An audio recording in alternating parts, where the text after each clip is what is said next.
Hello दोस्तों, नमस्कार। मैं हूं अरविंद कुमार और आप देख रहे हैं टीचर्स परीक्षा।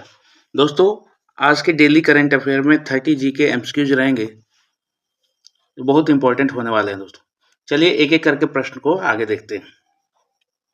यदि चैनल पर नए हैं तो सब्सक्राइब करके बेल आइकन जरूर दबा लीजिए दोस्तों।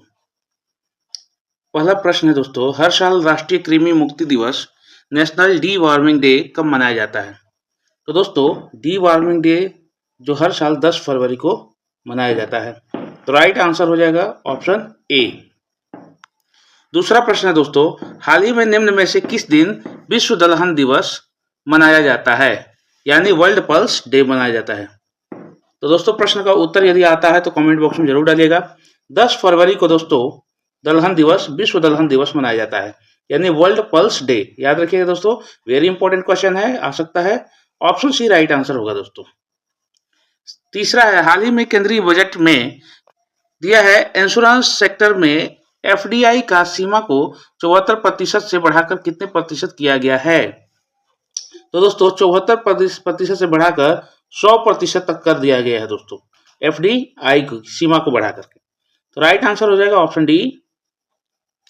अगला प्रश्न दोस्तों, हाल ही में प्रधानमंत्री मोदी ने किस देश में एक हिंदू मंदिर का लोकार्पण किया है? तो दोस्तों, इंडोनेशिया में मोदी ने वहां एक हिंदू मंदिर का लोकार्पण किया है दोस्तों। राइट आंसर हो जाएगा ऑप्शन डी, मोदी। पांचवा, हाल ही में very short range air defence नामक मैन दिया है पोर्टेबल एयर डिफेंस सिस्टम का निम्न में से किस राज्य के तट पर फ्लाइट ट्रायल किया गया है? तो दोस्तों, उस तट का नाम है ओडिशा। ऑप्शन बी हो जाएगा राइट आंसर, ओडिशा तट पर ट्रायल किया गया है दोस्तों। अगला प्रश्न है दोस्तों, हाल ही में अमेरिका के बाद निम्न में से किस देश ने बांग्लादेश को मिल रही आर्थिक सहायता को बंद कर दिया है? तो दोस्तों, स्विट्जरलैंड ने मिल रही आर्थिक सहायता को बंद कर दिया है दोस्तों। बांग्लादेश को मिल रही आर्थिक सहायता को बंद कर दिया है स्विट्जरलैंड ने। राइट आंसर हो जाएगा ऑप्शन डी। हाल ही में चर्चा में रहा A23A निम्न में से क्या है? तो दोस्तों, यह एक बड़ा सा आइसबर्ग है, जो चित्र के माध्यम से आप देख सकते हैं दोस्तों। दोस्तों, एक छोटी सी रिक्वेस्ट है कि आप चैनल को सब्सक्राइब कर लीजिएगा। वीडियो बनाने में थोड़ी सी एडिटिंग में टाइम लगता ही है। तो चलिए आगे बढ़ते हैं दोस्तों। इस प्रश्न का हो जाएगा, हाल ही में चर्चा में A23A निम्न में से क्या है? तो यह एक बड़ा सा आइसबर्ग है दोस्तों, जो चित्र के माध्यम से आप देख सकते हैं दोस्तों। तो डी ऑप्शन राइट आंसर हो जाएगा। आगे बढ़ते हैं। आठवां है, हाल ही में अमेरिका के बाद निम्न में से किस देश ने अपने आप को WHO से अलग कर दिया है? तो दोस्तों, अर्जेंटीना ने भी अमेरिका के बाद WHO से अलग कर दिया है, यानी कि वर्ल्ड हेल्थ ऑर्गेनाइजेशन से अपने आप को अलग कर दिया गया है दोस्तों। तो राइट आंसर हो जाएगा ऑप्शन डी। आगे बढ़ते हैं।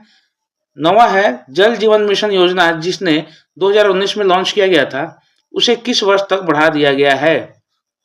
तो 2028 तक दोस्तों इसको एक्सटेंड कर दिया गया है, यानी कि बढ़ाकर 2028 कर दिया गया है। तो सी ऑप्शन राइट आंसर हो जाएगा दोस्तों। अगला प्रश्न है दोस्तों, अमेरिका ने भारत के किस पड़ोसी देश पर 10% का टैरिफ लगा दिया है? तो दोस्तों, अमेरिका ने चाइना को 10% टैरिफ लगाया है दोस्तों।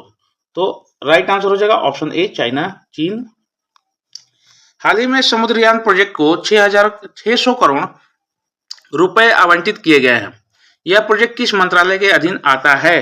तो दोस्तों, यह पृथ्वी विज्ञान मंत्रालय के नियंत्रण में आता है दोस्तों। तो राइट आंसर हो जाएगा ऑप्शन डी। आगे बढ़ते हैं दोस्तों। हाल ही में खबरों में रहा international north south transport corridor INSTC निम्न में से किस देश से होकर गुजरता है दोस्तों? तो दोस्तों, यह ईरान से होकर के गुजरता है दोस्तों। तो राइट आंसर हो जाएगा ऑप्शन बी। चित्र के माध्यम से आप देख सकते हैं दोस्तों, ये ईरान है और ये कॉरिडोर जो है ये गुजर रहा है। चलिए आगे बढ़ते हैं दोस्तों। प्रश्न क्या 13 रहेगा, हाल ही में निम्न में से किस देश ने नेविगेशन सैटेलाइट मिचिबिकी 6 को लॉन्च किया है? तो दोस्तों, यह जापान ने लॉन्च किया है दोस्तों। यह जापान की सैटेलाइट है। तो राइट आंसर हो जाएगा ऑप्शन डी। ये वेरी इंपॉर्टेंट क्वेश्चन है दोस्तों, कि अभी अभी हाल ही में ये सैटेलाइट लॉन्च हुआ है, तो प्रतियोगी परीक्षाओं में आ सकता है। चलिए आगे बढ़ते हैं दोस्तों।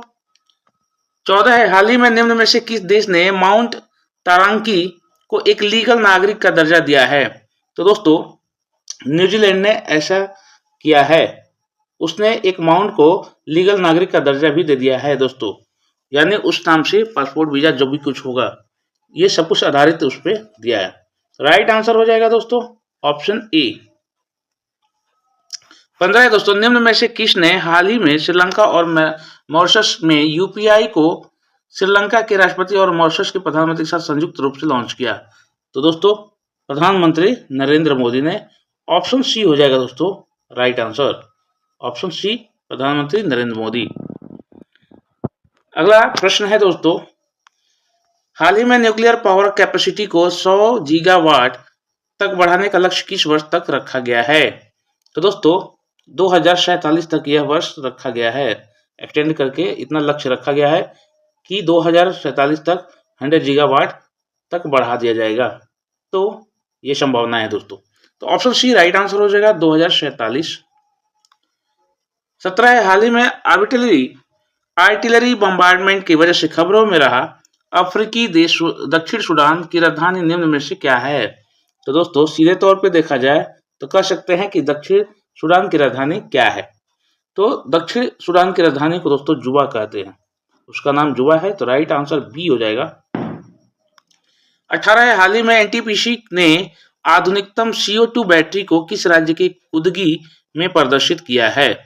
तो दोस्तों एनटीपीसी ने ऐसा कर्नाटक राज्य में किया है दोस्तों। तो बी ऑप्शन राइट आंसर हो जाएगा दोस्तों। 19 से हाल ही में किस शहर के प्रशासन ने अपने अधीन क्षेत्र में भीख मांगने पर प्रतिबंध लगा दिया है? तो दोस्तों भोपाल में ऐसा किया गया है दोस्तों।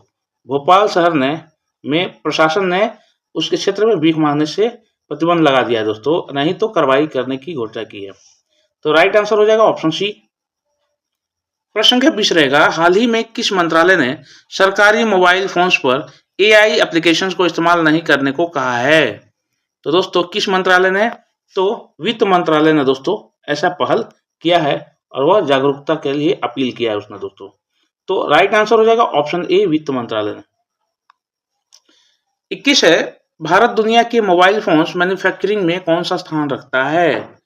तो दोस्तों भारत का मैन्युफैक्चरिंग में पूरे विश्व में दूसरा स्थान है दोस्तों। पहला स्थान किसका है दोस्तों? आप कमेंट बॉक्स में जरूर डालिए। आगे बढ़ते हैं दोस्तों, इसका राइट आंसर हो जाएगा दूसरा स्थान है भारत का मोबाइल फोन्स मैन्युफैक्चरिंग में। आगे बढ़ते हैं, प्रश्न संख्या 22 रहेगा, हाल ही में आई केंद्रीय बजट में मखाना बोर्ड किस राज्य में बनाने का प्रस्ताव रखा गया है? तो दोस्तों यह प्रस्ताव बिहार के लिए रखा गया है दोस्तों, बिहार राज्य के लिए। बिहार राज्य में मखाना बहुत अत्यधिक होता है, प्रचुर मात्रा में, इसलिए वहां पर मखाना बोर्ड का निर्माण करने का प्रस्ताव रखा गया है दोस्तों। राइट आंसर हो जाएगा ऑप्शन डी। 23 है, हाल ही में बार्ट डे वेवर किस देश के प्रधानमंत्री बने हैं? तो दोस्तों बार्ट डे वेवर जो है वे जिस देश के प्रधानमंत्री बने हैं उस देश का नाम है बेल्जियम। तो राइट आंसर हो जाएगा ऑप्शन डी। आगे बढ़ते हैं दोस्तों, प्रश्न संख्या 24 रहेगा, हाल ही में किस बड़ी टेक कंपनी ने DEI आधारित हायरिंग को हटा दिया है? तो दोस्तों यह हायरिंग को हटाने वाला कंपनी और कोई नहीं गूगल है। तो राइट आंसर हो जाएगा ऑप्शन बी दोस्तों। 25वां रहेगा, हाल ही में अमेरिका के राष्ट्रपति डोनाल्ड ट्रंप ने एग्जीक्यूटिव ऑर्डर के माध्यम से किस अंतरराष्ट्रीय संस्था को टारगेट किया है? तो दोस्तों उन्होंने इंटरनेशनल क्रिमिनल कोर्ट ICC को टारगेट किया है दोस्तों। तो राइट आंसर हो जाएगा ऑप्शन ए। प्रश्न संख्या 26 है, हाल ही में RBI की मॉनेटरी पॉलिसी कमेटी ने कितने वर्षों बाद रेपो रेट में कटौती की है? कितने वर्षों बाद दोस्तों? तो 5 वर्षों बाद रेपो रेट में कटौती की है दोस्तों। राइट आंसर हो जाएगा ऑप्शन डी। 27 है, हाल ही में अमेरिका ने कितने अवैध रूप से उनके देश में घुसे भारतीयों को एक मिलिट्री विमान से भारत में डिपोर्ट कर दिया है? तो दोस्तों पहले लॉट में 104 भारतीयों को डिपोर्ट किया गया है दोस्तों अमेरिका के द्वारा बुरी तरह से, जो कि असंवैधानिक और अनैतिक है दोस्तों। राइट आंसर हो जाएगा ऑप्शन डी। 28 है, हाल ही में भारत ने कितने GW यानी कि गीगावाट सौर ऊर्जा कैपेसिटी को हासिल कर लिया है? दोस्तों अभी हम लोगों ने पीछे क्वेश्चन में डिस्कशन किया है गीगावाट के सौर ऊर्जा कैपेसिटी को बढ़ाने के लिए, लेकिन अभी कितना पोजीशन है हाल ही में दोस्तों, तो 100 वाट का भी पोजीशन चल रहा है, 100 गीगावाट हासिल कर लिया है दोस्तों। तो राइट आंसर हो जाएगा ऑप्शन सी। 29 प्रश्न रहेगा दोस्तों, महिला जननांग विकृति के लिए शून्य सहनशीलता का अंतर्राष्ट्रीय दिवस निम्न में से किस दिन मनाया जाता है? तो दोस्तों 6 फरवरी को यह मनाया जाता है दोस्तों, और यह ऐसा निश्चित किया गया है विश्व WHO की तरफ से दोस्तों, जिसमें असहनीयता की बात रखी गई थी, सहनशीलता की बात। तो 6 फरवरी को डिसाइड किया गया, 6 फरवरी को यह दिवस अंतर्राष्ट्रीय दिवस के रूप में मनाया जाएगा। तो ऑप्शन ए हो जाएगा राइट आंसर। और अंतिम प्रश्न रहेगा दोस्तों 30वां इस वीडियो का, कि हाल ही में विश्व कैंसर दिवस 2025 कब मनाया गया है, यानी कि कब मनाया गया, यानी कि विश्व कैंसर दिवस कब मनाया जाता है दोस्तों? तो 4 फरवरी को मनाया जाता है दोस्तों, प्रतिवर्ष 4 फरवरी को। तो ऑप्शन ए राइट आंसर हो जाएगा दोस्तों। तो ये थे हमारे 30 जीके एमसीक्यूज दोस्तों, और अगला वीडियो अपलोडिंग समय हो जाएगा दोस्तों इस चैनल का। डेली करंट अफेयर जो होंगी दोस्तों वो 6 बजे सुबह में होती हैं, 6 बजे सुबह में, और 3 बजे दोपहर में विषयवार वीडियो अपलोड होती है, और 7:15 पे दोस्तों 20-30 जीके या 50 जीके एमसीक्यू जो होती हैं, जो बहुत ही इंपॉर्टेंट होने वाली होती हैं दोस्तों, जो कि एनसीईआरटी पर आधारित जीके क्वेश्चन होते हैं, जो हर प्रतियोगी परीक्षाओं के लिए बहुत ही इंपॉर्टेंट हो जाते हैं दोस्तों। तो एक छोटी सी रिक्वेस्ट है, आप चैनल को सब्सक्राइब करके सारे वीडियो को आप देख सकते हैं प्रतिदिन। तो चलते हैं, मिलते हैं अगले वीडियो में, तब तक के लिए जय हिंद, जय भारत।